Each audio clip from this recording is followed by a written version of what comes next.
মির্জা ফখরুল ইসলাম আলমগীর রাষ্ট্রপতি নির্বাচিত, বঙ্গভবনের শপথ আগামীকাল। নবনির্বাচিত রাষ্ট্রপতিকে প্রধানমন্ত্রী ও বিরোধী দলীয় নেতার অভিনন্দন, শুভেচ্ছা জানালেন ওলি। গ্যাস বিদ্যুতের সংকট দেশ জুড়ে, পোশাক খাতের 14% চাহিদা পূরণ হতে পারে সোলার থেকে। 40 কোটি টাকার ক্ষতি ও নানা অনিয়মে চলতি বছরের বিপিএল স্থগিত, নতুন রূপে আগামী আসর শুরু করতে চায় বিসিবি।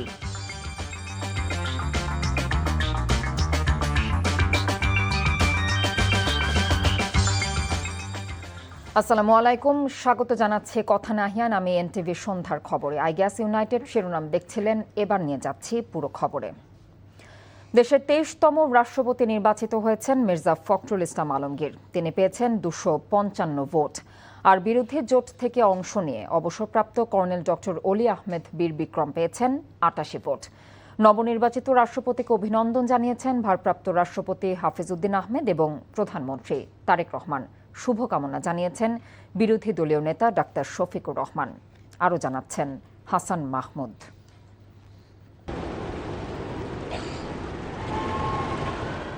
লাল গোলাপের সুবাস চড়ানো, হৃদয়ের অলিন্দ আলোকিত করা আবেগঘন এই অভিনন্দন দেশের নতুন ইতিহাসের এক অনন্য পোস্টার।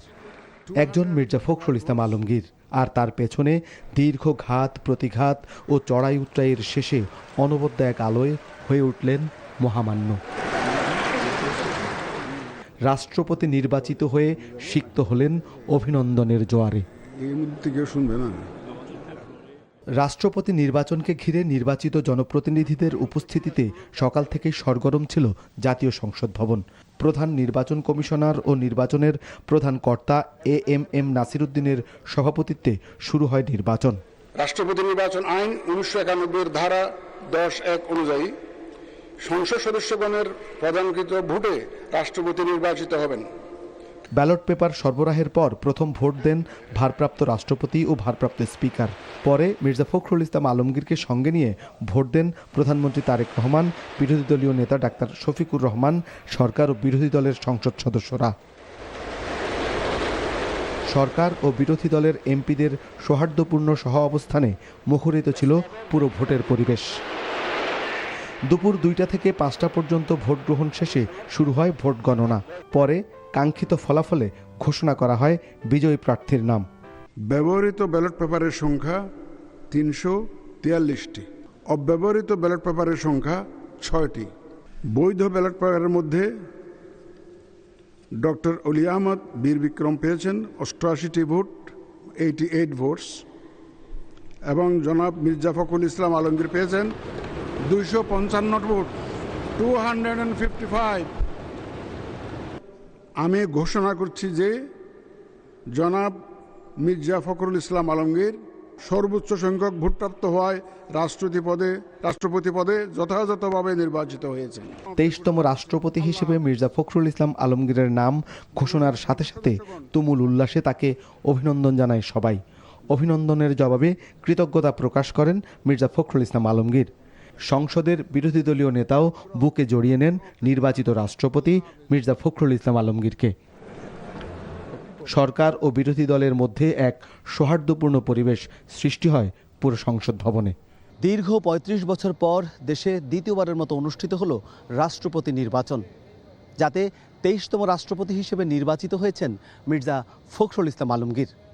জুলাই গণঅভ্যুত্থান পরবর্তী সময়ে দেশের সাংবিধানিক দায়িত্ব পালনের পাশাপাশি তার সামনে রয়েছে নানা গুরুত্বপূর্ণ চ্যালেঞ্জও। সেই সব চ্যালেঞ্জ নিয়েই সামনে এগিয়ে যাবেন রাষ্ট্রপতি। তাই এখন অপেক্ষা রাষ্ট্রপতির শপথ গ্রহণের। হাসান মাহমুদ, এনটিভি নিউজ, জাতীয় সংসদ ভবন, ঢাকা। আগামীকাল সন্ধ্যায় বঙ্গভবনে নতুন রাষ্ট্রপতিকে শপথ পড়াবেন ভারপ্রাপ্ত স্পিকার ব্যারিস্টার কায়সার কামাল।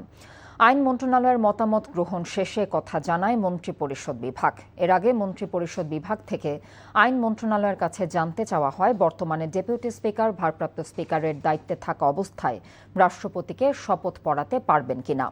জবাবে আইন মন্ত্রণালয় জানায়, বর্তমান স্পিকার হাফিজউদ্দিন আহমেদ সংবিধানের 54 অনুচ্ছেদ অনুযায়ী ভারপ্রাপ্ত রাষ্ট্রপতির দায়িত্ব পালন করায় সংবিধানের ৭৪-এর ৩ অনুচ্ছেদ অনুসারে স্পিকারের যাবতীয় দায়িত্ব ডেপুটি স্পিকার পালন করছেন। তাই সংবিধান অনুযায়ী নবনির্বাচিত রাষ্ট্রপতিকে শপথ পাঠ করানোর জন্য ডেপুটি স্পিকার সাংবিধানিকভাবে যথাযথ কর্তৃপক্ষ। ভবিষ্যৎ রাষ্ট্রপতি নির্বাচনে ক্ষমতাসীন দলের ইচ্ছা নয়, বরং সংসদ সদস্যদের ইচ্ছেমতো প্রার্থী বাছাইয়ের স্বাধীনতা দেওয়ার পরামর্শ দিয়েছেন বিরোধী দলের প্রার্থী অবসরপ্রাপ্ত কর্নেল ডক্টর অলি আহমেদ বীর বিক্রম, বিরোধী দলীয় উপনেতা এবং বিরোধী দলীয় চিফ হুইপ।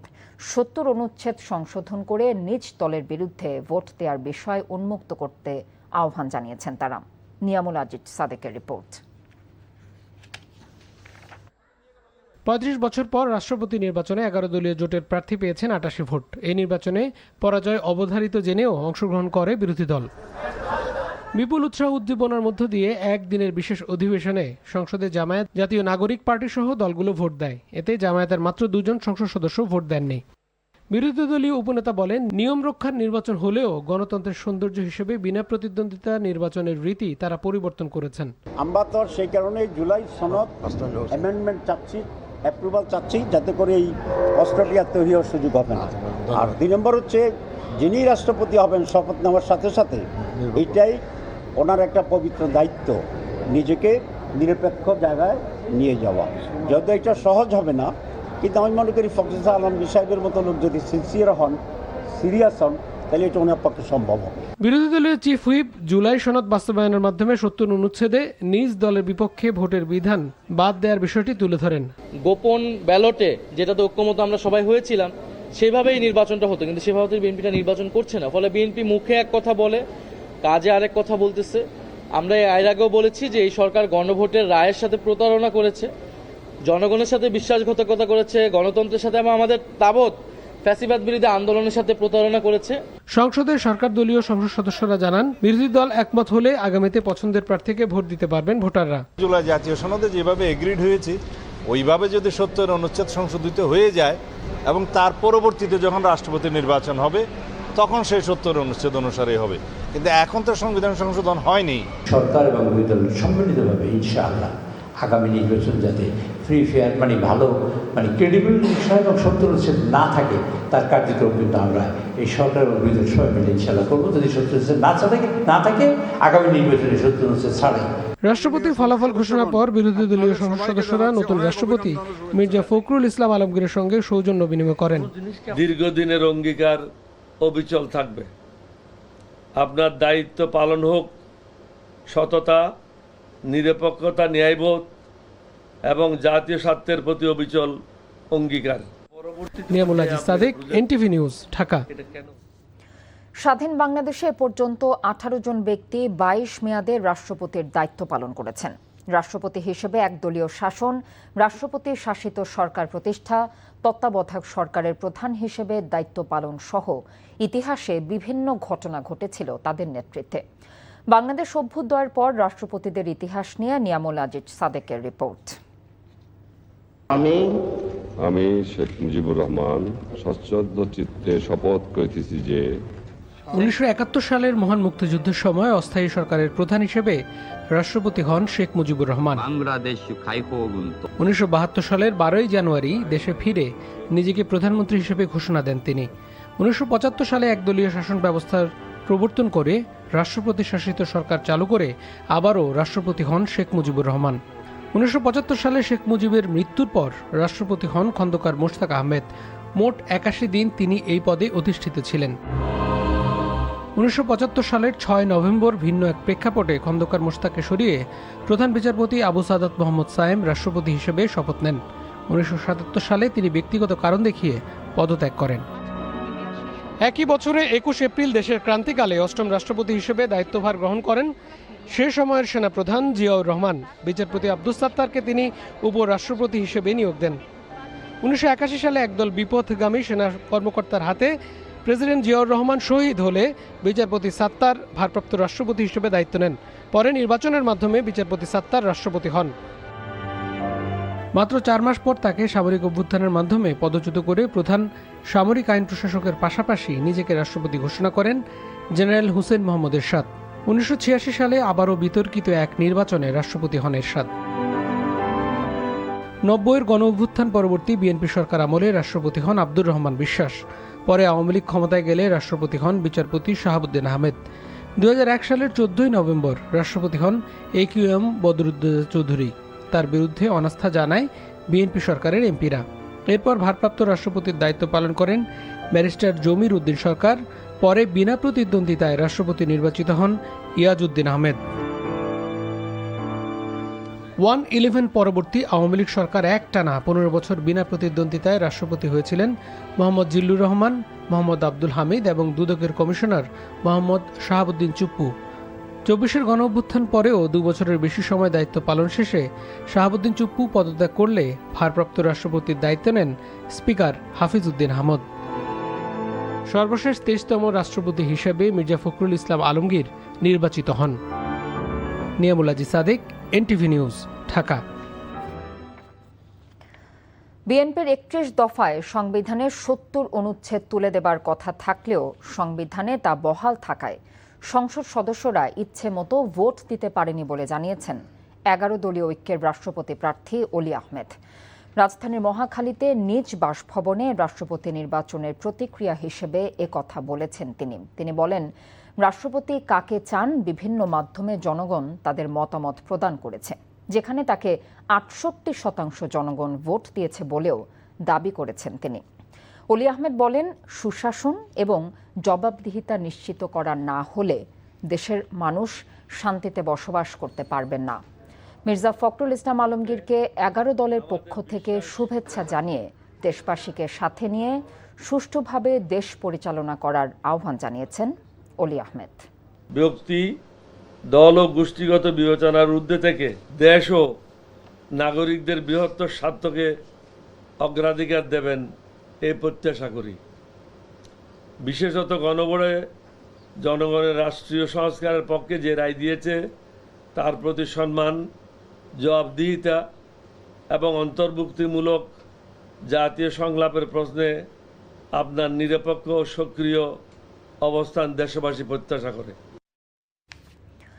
বাংলাদেশ জাতীয়তাবাদী দল বিএনপির ভারপ্রাপ্ত মহাসচিব হলেন দলটির স্থায়ী কমিটির সদস্য রুহুল কবির রেজভী। এক প্রেস বিজ্ঞপ্তিতে দলের গঠনতন্ত্রের 7(খ)(6) ধারা অনুযায়ী এমন সিদ্ধান্তের কথা জানায় বিএনপি। সেই সাথে সিদ্ধান্ত অবিলম্বে কার্যকর হবে বলে জানানো হয়। তিনি 2016 সালে দলের 6ষ্ঠ কাউন্সিলে বিএনপির সিনিয়র যুগ্ম মহাসচিব হিসেবে নির্বাচিত হয়ে দায়িত্ব পালন করে আসছিলেন। দলের মহাসচিব দেশের 23তম রাষ্ট্রপতি নির্বাচিত হবার পর ভারপ্রাপ্ত মহাসচিবের এমন ঘোষণা এলো।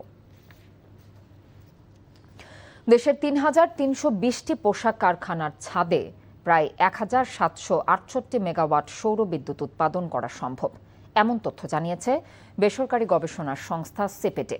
সকালে রাজধানীর ব্র্যাক সেন্টারে আলোচনার সভায় সংস্থাটি জানায়, এই সম্ভাবনা কাজে লাগাতে পারলে বড় কারখানাগুলো চাহিদার প্রায় 40% পূরণ করা সম্ভব। এদিকে মহেশখালী LNG টার্মিনাল থেকে ফের বন্ধ হয়ে গেছে গ্যাস সরবরাহ। সেলিম মালিকের রিপোর্ট। গত 21 জুলাই কক্সবাজারের মহেশখালীতে ভাসমান LNG টার্মিনালে ত্রুটি ধরা পর থেকে সারা দেশে দেখা দেয় তীব্র গ্যাস সংকট। বিদেশি কারিগরি টিমের সহায়তায় মেরামতের পরও স্বাভাবিক হয়নি সরবরাহ। বুধবার রাতে LNG কার্গো সংকটে এক্সিলারেট এনার্জির ভাসমান এই টার্মিনাল থেকে ফের গ্যাস সরবরাহ বন্ধ হয়ে গেছে। এদিকে গ্যাস সংকটে উৎপাদন ব্যাহত হওয়ায় সারা দেশে দেখা দিয়েছে বিদ্যুতের তীব্র লোডশেডিং। কোনো কোনো এলাকায় বিদ্যুৎবিহীন থাকছে 10 ঘন্টারও বেশি। জ্বালানি সংকটে এরই মধ্যে বন্ধ হয়ে গেছে কয়েকশো কারখানা। এমন বাস্তবতায় সিপিডির আলোচনা সভায় জানানো হয়, পোশাক কারখানাগুলোর ছাদে 1,768 মেগাওয়াট পর্যন্ত সৌর বিদ্যুৎ উৎপাদন সম্ভব। গার্মেন্টস খাতে সব মিলে প্রায় 9.7 মিলিয়ন স্কয়ার মিটার জায়গা রয়েছে, যেখানে রুফটপ সোলার হতে পারে ইন্ডাস্ট্রিতে, গার্মেন্টস ইন্ডাস্ট্রিতে, এবং যেখান থেকে প্রায় 1,768 মেগাওয়াট ইলেকট্রিসিটি জেনারেট করবার সম্ভাবনা রয়েছে। আর সুযোগের সবটুকু কাজে লাগানো গেলে এ খাতের চাহিদার প্রায় 40% পর্যন্ত পূরণ করতে পারে সৌর বিদ্যুৎ। ইলেকট্রিসিটি কাভারেজ বাড়ানো সম্ভব বড় ফ্যাক্টরিগুলোতে 40%, সুতরাং সেটা সুযোগ আছে তাদের। মিডিয়ামগুলোর জন্য 33% এবং স্মলগুলোর জন্য 38%। সুতরাং এই সুযোগ তাদের আছে। ইলেকট্রিসিটি, নট এনার্জি, গ্যাস বা বয়লার বা ডিজেল সেগুলো বলছি না। সিপিডি জানিয়েছে ছাদে সৌরবিদ্যুৎ উৎপাদনে বিনিয়োগ প্রয়োজন প্রায় 13,000 কোটি টাকা। সেলিম মালিক, এনটিভি নিউজ, ঢাকা। এবারে বিপিএল প্রসঙ্গ। 2 বছরে 40 কোটি টাকা ক্ষতি ও টুর্নামেন্ট নিয়ে প্রতিনিয়ত ত্রুটি বিচ্যুতির সমালোচনা নিয়ে এবছর বিপিএল করতে চায় না বিসিবি। সবকিছু গুছিয়ে আগামী বছরে আসরটি মাঠে নামাতে চায় বোর্ড। বিষয়টি নিশ্চিত করেছেন সভাপতি তামিম ইকবাল নিজেই। রিপোর্ট করছেন বর্ষণ কবির। আলোচনা এগিয়েছিল অনেকটাই। বৃহস্পতিবার এলো তার আনুষ্ঠানিক প্রকাশ। গত 2 বছরে কোটি কোটি টাকার ক্ষতিতে তামিম ইকবালের নেতৃত্বে বিসিবি বিপিএল আয়োজনে একরকম নারাজই ছিল। চলতি বছর টুর্নামেন্টটি আদৌ হবে কিনা সেই কৌতূহল মিটিয়েছেন স্বয়ং বিসিবি সভাপতি।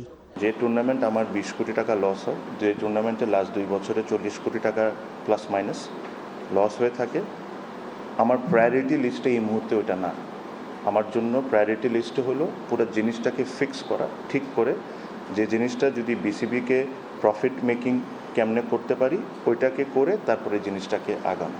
এতগুলো যদি না থাকে, I don't see any reason যেটা নিয়ে আমার একদম ঝেপে সব কিছু বাদ দিয়ে এটা নিয়ে আমার কনসেন্ট্রেট করাতো। We will have every intention and we will try and do everything possible এটা আমরা নেক্সট ইয়ার হোস্ট করতে পারি। ক্রিকেটারদের যে আর্থিক ক্ষতি হবে সেটা জানেন সাবেক এই অধিনায়ক, কিন্তু ফিক্সিং, পাওনা পরিশোধ নিয়ে টানা হ্যাচড়া এমন অনেক ঘটনাতে বছর বছর সমালোচনা হয়েই যাচ্ছে বিপিএলকে ঘিরে। তাই আসর স্থগিত নিয়ে সমালোচনা উঠলে তা সহ্য করেই নতুনভাবে তা শুরু করতে চান তামিম। আমরা এনাফ টাইম নিয়ে যখন মে এপ্রিলের মধ্যে যদি আমরা সব ফ্র্যাঞ্চাইজ লক করতে পারি, সবার যে কমিটমেন্ট ফ্র্যাঞ্চাইজগুলোর ওগুলা যদি ফুলফিল করতে পারে, আর তারপরে যদি কেউ ডিফল্ট করে, I still have 3-4 months to find another franchise. আমি জিনিসটাকে এভাবে করে করতে চাই। ম্যাচ ফিক্সিং ও আর্থিক ক্ষতির কারণে বিপিএল শুরুর পর 2014 সালে আসরটি বন্ধ করেছিল এক মৌসুমের জন্য বিসিবি। এক যুগ পর আবার মাঠে গড়াচ্ছে না দেশের প্রথম ফ্র্যাঞ্চাইজি টি20 টুর্নামেন্টে। বর্ষণ কবির, এনটিভি নিউজ, ঢাকা। আওয়ামী লীগ নেতা ও সাবেক শিক্ষামন্ত্রী দীপু মনির স্বামী অ্যাডভোকেট তৌফিক নেওয়াজের জানাজা সম্পন্ন হয়েছে। বাদ জোহর গুলশানের আজাদ মসজিদে তার জানাজা অনুষ্ঠিত হয়। পরে বনানী কবরস্থানে মরদেহ দাফন করা হয়। স্বামীর দাফন শেষে দীপু মনিকে কারাগারে ফিরিয়ে নেওয়া হয়। স্বামীকে শেষ বিদায় জানাতে সকাল 6:15 মুন্সিগঞ্জ জেলা কারাগার থেকে দীপু মনিকে প্রিজন ভ্যানে কলাবাগানের বাসায় নিয়ে আসা হয়। সকাল 9:15 কলাবাগান পৌঁছে স্বামী ব্যারিস্টার তৌফিক নেওয়াজের মরদেহ দেখে অশ্রুসিক্ত হয়ে পড়েন তিনি। মঙ্গলবার রাতে 76 বছর বয়সে মারা যান তৌফিক নেওয়াজ। দীর্ঘদিন ধরে কিডনি ও লিভারের জটিলতায় ভুগছিলেন তিনি।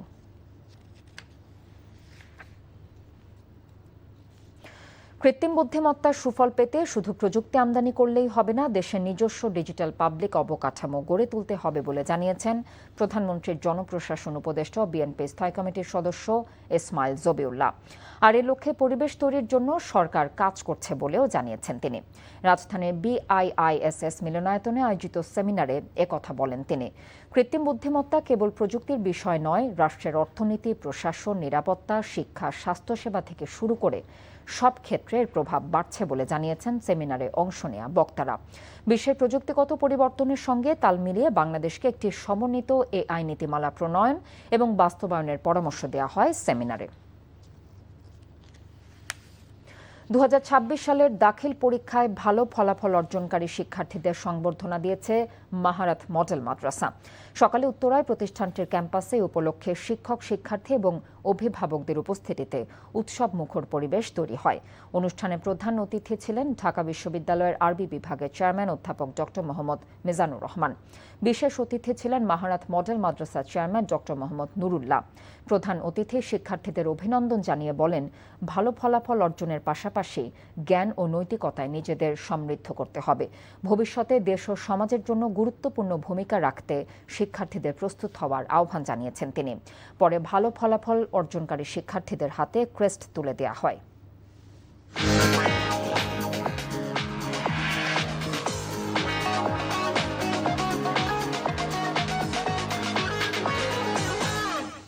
এবারে অর্থনীতির খবর। উদ্ভাবনী ধারণা ও প্রযুক্তি নির্ভর প্রকল্প নিয়ে নর্থ সাউথ ইউনিভার্সিটিতে অনুষ্ঠিত হয়েছে ইনোভেশন চ্যালেঞ্জ সিজন 20 এবং কেপস্টন ডিজাইন শোকেস। নর্থ সাউথ ইউনিভার্সিটির ইলেকট্রিক্যাল অ্যান্ড কম্পিউটার ইঞ্জিনিয়ারিং বিভাগের আয়োজনে শিক্ষার্থীরা তুলে ধরেন বিভিন্ন উদ্ভাবনী প্রকল্প, যেখানে স্থান পায় স্মার্ট ডিভাইস, অটোমেশন, কৃত্রিম বুদ্ধিমত্তা কিংবা মানুষের দৈনন্দিন সমস্যার প্রযুক্তি নির্ভর সমাধান। শিক্ষার্থীরা এসব উদ্ভাবন শুধু ক্যাম্পাসে সীমাবদ্ধ না রেখে কৃষি, স্বাস্থ্য, যোগাযোগ শিল্প কিংবা দুর্যোগ ব্যবস্থাপনার মতো খাতে প্রতিফলন ঘটাতে চান। এজন্য সঠিক পৃষ্ঠপোষকতা এবং বিনিয়োগ নিশ্চিতের দাবি জানিয়েছেন উদ্ভাবকরা।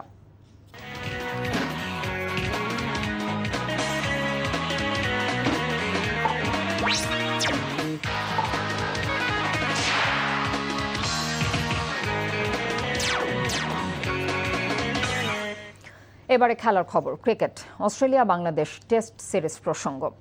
ম্যাকাইয়ে ফিল্ডিং অনুশীলনের সময় ঘাড়ে চোট পেয়েছেন বাংলাদেশের ওপেনার তানজিদ হাসান তামিম। অস্ট্রেলিয়া বিপক্ষে সিরিজের প্রথম টেস্টে শতক করায় ব্যাটারের দ্বিতীয় টেস্ট খেলা না খেলা নিয়ে সিদ্ধান্ত পাওয়া যাবে শুক্রবার। শনিবার থেকে শুরু হতে যাওয়া টেস্টের আগে ইনজুরির ঘটনা ঘটে। এদিকে ডারউইনের তুলনায় অভিষেকের অপেক্ষায় থাকায় ম্যাকাইতে তাপমাত্রা তুলনামূলক ঠান্ডা। সিরিজের শেষ টেস্টে তাই স্বাগতিক অস্ট্রেলিয়ার সঙ্গে নাজমুল হোসেন শান্তদের লড়তে হবে ঠান্ডায় আবহাওয়ার সঙ্গেও। যদিও প্রথম টেস্ট জিতে মানসিকভাবে এই টেস্টে এগিয়ে থেকেই মাঠে নামবেন হাসান মাহমুদরা। ডারউইনে 9 উইকেটে জিতে সিরিজে এগিয়ে থাকা দলকে নিয়ে বেশ আত্মবিশ্বাসী বাংলাদেশের প্রধান কোচ ফিল সিমন্স।